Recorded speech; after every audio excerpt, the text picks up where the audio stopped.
What is up, everybody? Welcome back to our special episode going over the divisional round of the playoffs for the AFC. AFC playoffs. Got a lot going on here. Let's get right into it. Chiefs versus the Jags. We got a line of 8.5. Obviously, the Chiefs are favorite. And the over-under is at 52.5. That is the highest on the slate. Matt, what are your thoughts on this game? Obviously, Jags coming off a big win, comeback win versus the Chargers, and that high.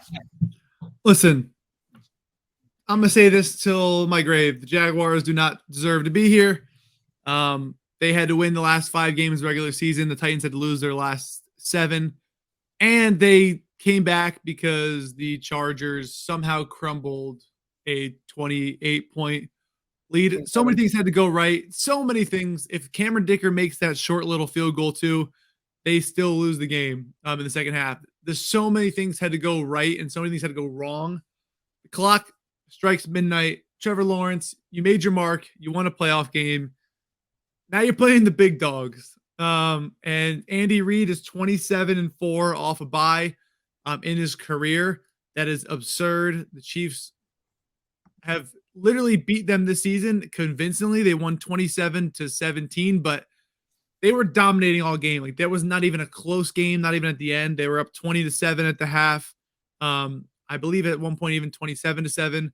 It was just not even close whatsoever. And I just think the Chiefs do it again. I just think the clock is going to strike midnight for the Jaguars. I could eat my words, but I'm leaning Chiefs. Maybe not the full game spread. Maybe a backdoor worries me, but I like the Chiefs to come out hot in the first half and kind of show why they're the 1 seed. That's my opinion. Look, I don't disagree as far as the Chiefs are going to pull this out and get a victory, period. The question I have is the backdoor situation with the 8.5 and this Chiefs red zone defense in particular. They're allowing a touchdown 67.2% in the red zone, which is 31st in the NFL. Not what you want to see from a team that you're taking a large spread. Obviously, their offense more than makes up for it.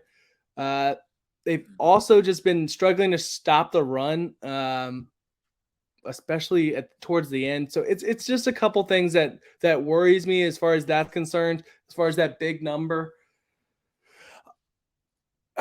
I would agree with you. I think that the first half might be the play to take, even though I'm not a huge fan of first half plays, just because you could lose a possession just by the flip of a coin.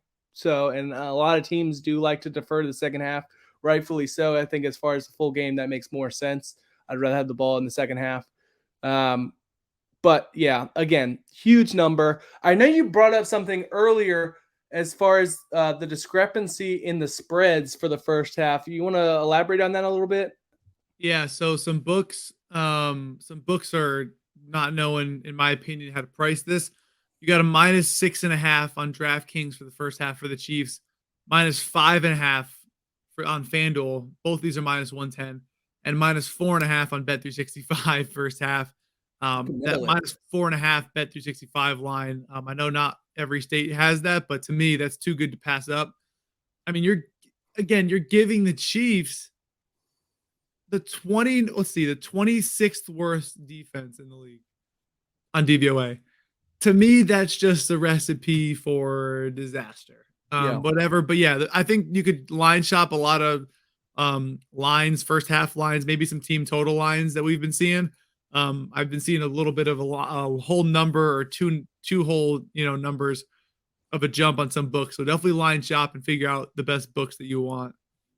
I think their defense has been improving, especially later on in the season, and the offense is kind of come into play, especially last week. Obviously, if Trevor Lawrence throws 4 interceptions, they're not going to come back versus the Chiefs like they did versus the Chargers. Obviously, that was the most Charger thing possible. Couldn't think of another team to do that other than the Colts, to give up a lead like that. But there is a couple things I want to talk about just as far as betting is concerned, guys.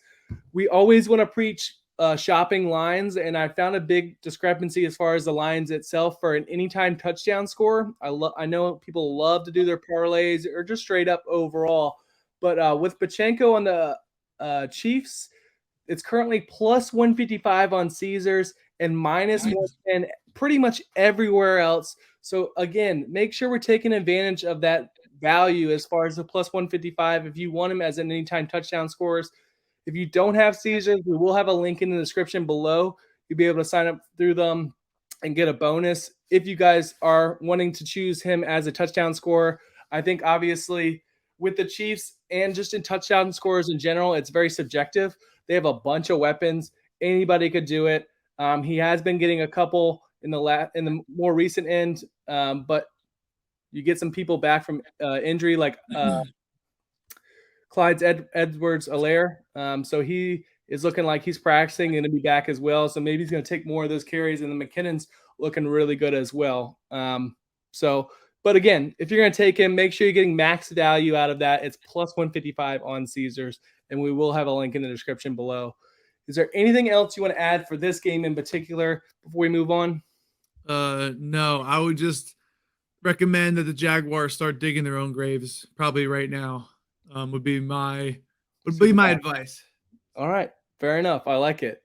I kind of like the Jags as far as a plus 8.5, like a backdoor situation. But at the same time, I feel like if the Chiefs' offense is humming, they're going to score like 40. They're going to score like 40. I might look at team total. I kind of have to dive into that game more. It doesn't interest me that much, but also it's a big number. It's scary, especially in the playoffs. But let's get into a game that's going to be a little bit more competitive and anticipated. I would say a lot of people are looking forward to this game, especially because of what happened in the previous time they met up. Bills versus the Bengals. The line is currently -5. We're seeing some -5.5s for the Bills, and the over/under is currently at 48.5. Matt, what are your thoughts? Obviously, the last matchup got cut short with the Damar Hamlin. Thank God he's okay, and understandable as to why they canceled the game. But what are your thoughts on this game? I'm just gonna say this, put this out there. If you root for the Bengals and you don't live in the city of Cincinnati, you're an asshole. I mean, you just are. I'm sorry if I offended you. I apologize, kind of, not really, but if you're not a Bengals fan and you're not rooting for the Bills to come out and steamroll and get that win, and Damar Hamlin, when he was recovering well, and he said, "Did we win?" Perfect chance to say, "Yes, we did," and that is the story you should all be rooting for. If you don't, your favorite character in Game of Thrones was probably Littlefinger. Your favorite character in every bad movie was probably the villain. So I don't care, but this is the game everyone wants to watch. It's unfortunate. It's at like 3:00, I think, on Sunday. I don't know what you're doing, but we got the rematch. Obviously I'm a little biased. I'm riding a huge Bills future that every game I'm going to be shaking. So I'm not going to be able to bet a spread, but overall, I think I like the total. I mean, when this game happened, or the first 3 drives played, they scored the first 2 drives and the Bengals were driving again. That game looked like it's going to want to be points, especially if the Saturday games don't produce. You have 2 of the big spreads on Saturday. The Jaguars Chiefs 8.5, as we said before, and the Giants Eagles NFC game plus 7.5. They're going to want a close game, maybe a shootout game, give the fans what they want to see. And the Bills Bengals is the perfect game to see some points. So I kind of like the over. Yeah, I would agree with you on the over. I think that's kind of, if you're going to pick an over under, I think the over. Who really wants to bet under, honestly? But I wouldn't go as far as saying you're an asshole for rooting for the Bengals. That's Matt's opinion. Let's just put that out there right away. Only opinion. Yeah, okay. Who are you rooting for? I'm just going to enjoy the pure game of football. Nick is a political asshole. I'm a football purist. I think it's going to be an exciting matchup. There's a couple concerns. Obviously, the Bills' defense looks suspect versus the Dolphins, even though they did give up a defensive touchdown. That's not on them. The Bengals, as far as their defense, looks very, very good. Their offense in the second half, in particular, Obviously, they're facing the Ravens. They're no slouches whatsoever, but not finishing drives, not getting the first downs, not finishing the game. Obviously, that 14-point swing, that's the only reason they well, I wouldn't say the only reason, but I would say a huge reason why they won. You get a 14-point swing, guy on the goal line, score a touchdown, 98 yards. It's going to change things. And they were able to change the way they play as well. Isaiah McKenzie looks like he's back. So that's something to account for. I just don't know, man. I don't know. I think the Bills are going to win, number one. I don't know about the spread, a 5, and it keeps on creeping up. I might see where it lands by the end of the week. And if it gets high enough, I might go Bengals. I might. Bills to win, Bengals to cover. It's just hard. It's hard for me as far as this game. This is the game in particular that's got me stumped. I don't know if there's anything else you want to add as far as this game, but I'm just like kind of standing away and just enjoying. Say what you want about the Bills and the Dolphins. I know it's closer than it should have been, but let's not forget that the Bengals also played a backup quarterback in Tyler Huntley and also only won the game because of a 98-yard defensive touchdown. If they don't score that, the last drive, all the Ravens have to do is kick a field goal and they win the game, and they have Justin Tucker. So I assume they win. We're just officially at the time of year. I tweeted this out the other day where this Bengals defense just carries them game by game by game, and they get no love. This Bengals defense is good. The only problem is this Bills offense is better and playing with a purpose already. And just the NFL wants to see this Bills Chiefs rematch.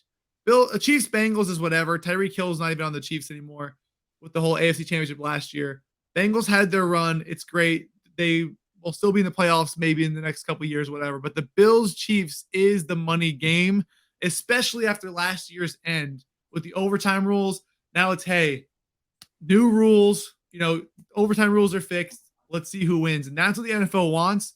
And again, if you're for the Bengals, you already know what I said. So just saying.